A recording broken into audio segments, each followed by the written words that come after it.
Hey friends, I hope your week is off to a great start.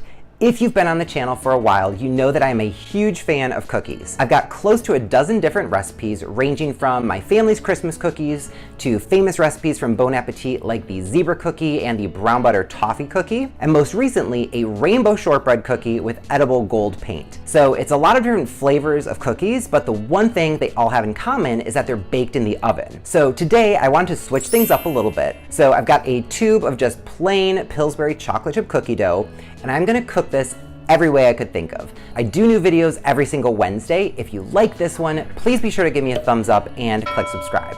Without any further ado, let's see how this goes. There's a store here in New York called Dough where all they sell is cookie dough. If you use pasteurized eggs and bake your flour in advance, that'll make it safe to eat. I'll grab this little guy, and assuming that this was safe to eat, I would take a nice bite out of it. So it's got that kind of gritty texture, but it's really sweet. Gonna pop this in the oven at 350 degrees for 12 to 15 minutes. So the cookie we all know and love, golden around the edges, fully cooked and set on top. Gotta let it cool. Baked per the package instructions, so you can see the top is really nice and craggy. It's got some nice kind of profile action. The bottom is a little bit golden. So this is exactly what a cookie should look like when you bake it, and it's nice and chewy there in the center. That's good. So I'm just going to make a little pouch for it, trying to prevent my dryer from getting filled with cookie dough. I really don't have a method here, just trying to get it sealed up nice and tight into the dryer. Gonna go time dry, and let's say 2 hours. Broke open, so I've got a mess I need to clean up here. So dryer is not a way to make a cookie. And let's start with 7 minutes, and I'll give it a check. So you can see it's got kind of like a nice bumpy top, a little bit of golden brown. The bottom looks great. Looks more like a normal cookie, which is to be expected. Roasting is just high temperature, shorter bake time baking, so not entirely surprising here. The center does look fully cooked, but still moist. Nice texture. Microwave safe plate. Gonna pat this dough ball down into the microwave. And what do you think? I mean, if it's gonna bake for 12 minutes, I guess I should cook it in here for maybe 5. So that's 2 minutes in the microwave. That was way too much. So we're gonna try this again. Microwave round 2, going in for 1:30. It looks like it's starting to get a little bit burnt. So I think I'm gonna call this done after 1 minute. I don't wanna burn the place down again. You can see the surface is kind of pocked. While this was in the microwave, it almost looked like it was boiling. So I think it was cooking, but not having the chemical reaction to get the rise, hence it being super flat. It's very, very crispy. The flavor and texture are really familiar, and I can't quite place it. I've had a cookie like this before though, so if you like really crunchy cookies, microwaved at 100% power is an option for you. The flames are out. Let's pop this in here and we'll keep an eye on it. So typically you would broil something as a finishing step to get it crispy, but you can bake under the broiler, you just have to be kind of careful.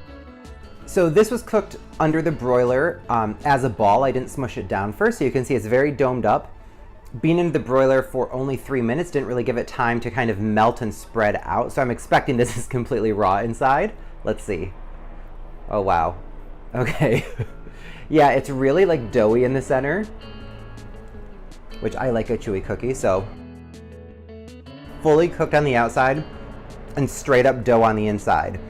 So I've seen cookies sold like this at bakeries. This is a fun flavor and texture combination. So we're trying the broiler again. This time I've got the cookie smushed down. A little bit burnt on the top from the open flame of the broiler. And in the center, oh wow, it's still nice and gooey. So this looks like another cookie dough center. I like that, but it's really tasty. Okay, microwave one more time. I'm gonna do it on half power though. After 2 minutes, looks like it's getting a little bit brown in the middle, so I'm gonna stop it there. But let's see the texture overall. Oh, still snappy.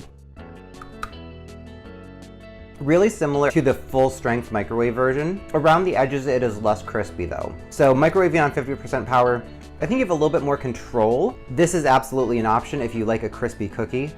So you can boil a lot of things. Can you boil cookie dough? Oh guys, you cannot boil cookie dough. So boiling a cookie loose did not work, but what if it's wrapped in foil to keep it all together? So I'm feeling pretty good about this little disc, so let's get that in the water.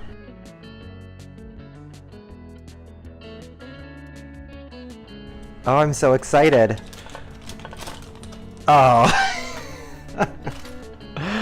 Oh. Okay. So it's not cooked. Yeah, it's just not cooked. It's a little bit dry on the surface, but it's really kind of gooey too. It doesn't really want to come off the spatula. So I think it's kind of halfway between a cookie and dough. Maybe more dough actually. Got a little strip of it here. Definitely more dough-like and not a cookie. So I wouldn't recommend boiling your cookie dough. So I've melted a teaspoon of butter over medium heat and just cooking each side, I guess, for 3 minutes until it's golden brown. Nice golden brown color. It looks a little bit doughy in the center.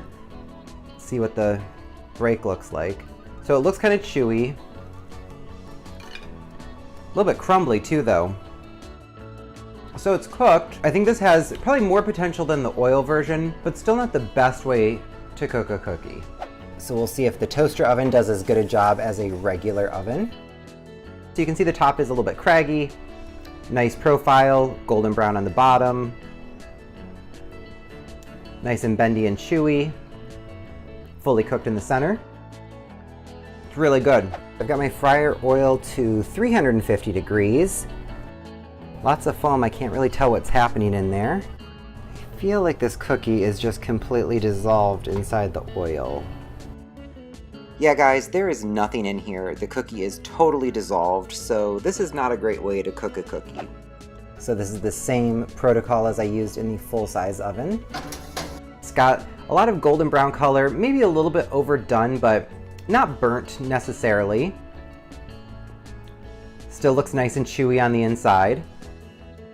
This is good. All right, so waffle iron, I've got mine set to chocolate. That'll adjust the time down a little bit.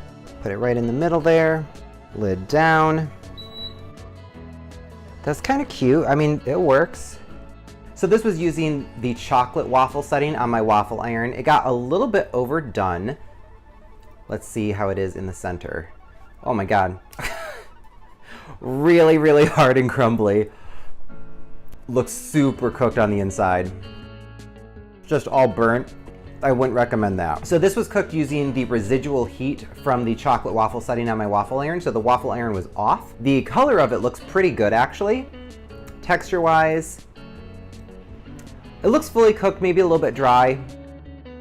It's not bad. With all these grooves, it's basically all edges on the cookie, so the center of the cookie is just as crispy as the outside. If you like a crispy cookie, this is actually a good option. So I cooked this one using the lightest setting on my waffle iron on the chocolate waffle setting. Still a little bit overdone around the edges, but the color overall looks nice. This isn't as good as the residual heat method. However, it has a specific time and temperature tied to it, so it's easy to replicate. So I would say this is actually a good way to cook a cookie. So I've got a small saute pan over medium to high heat, about a teaspoon of vegetable oil in the pan. I think I'm gonna do 4 minutes per side. The cookie normally would bake for a total of about 12. This is a direct heat method. It makes me think it'll need a little bit less. So it's super, super crispy on the outside, like burnt, but the inside looks gooey. So it's, I guess, an interesting combination of textures. If it weren't so burnt, I think this actually does have potential. So I'd give this a maybe. Same as what I did in the full-size oven. Looks a little bit burnt on the top. Let's see, inside texture. Looks very dough-like. Yeah, it still looks doughy inside. And it's got a really dark color, but it's not tasting kind of carbonized and burnt. So I'd say this is a way to cook a cookie too. Broil this one for 2.5 minutes and see if that gets us a little bit less golden. So I really like the color on the outside. It looks nice and golden brown. The bottom is golden brown as well. The texture here is super, super soft. It's got a really doughy center, and I like this too. All right, so I don't have a steamer basket, but this might work. Set this flat blob of cookie dough in here, using just a little foil to trap the steam. Oh, the handle's melting. Well, that's unfortunate. So it's kind of doughy coming through, but that might be cooked. We'll see. So this cookie steamed for 25 minutes. It's super, super crumbly. Let's see. The texture of it feels like a really soggy cookie. I don't think that steaming is necessarily something you'd want to do for cookies. So using a little bit of parchment paper and some paper towel to protect my iron from the cookie grease, and then with the iron on the hottest setting, just ironing until it looks cooked. All right, so I've let this ironed cookie cool a bit, hoping it would increase the structural stability. It's just paper thin. All right, so this is the cookie that was ironed. I tried to not push it down, but the iron was really heavy. So I mean, this is just completely flat. It does feel more cooked, I guess, than I would have expected. Still kind of in the dough family. This area that's in the center that was directly under the iron is more, well, it's more crumbly. I don't know if that means it's more cooked. More cooked, but definitely not a good way to make a cookie, so I wouldn't recommend using an iron. All right, so those were all the ways that I could think of to cook a cookie. Let me know in the comments below what your favorite was and what other ways I missed. I really hope you enjoyed this video. If you did, please be sure to give me a big thumbs up and click subscribe. Thank you so much for watching. I'll see you next week.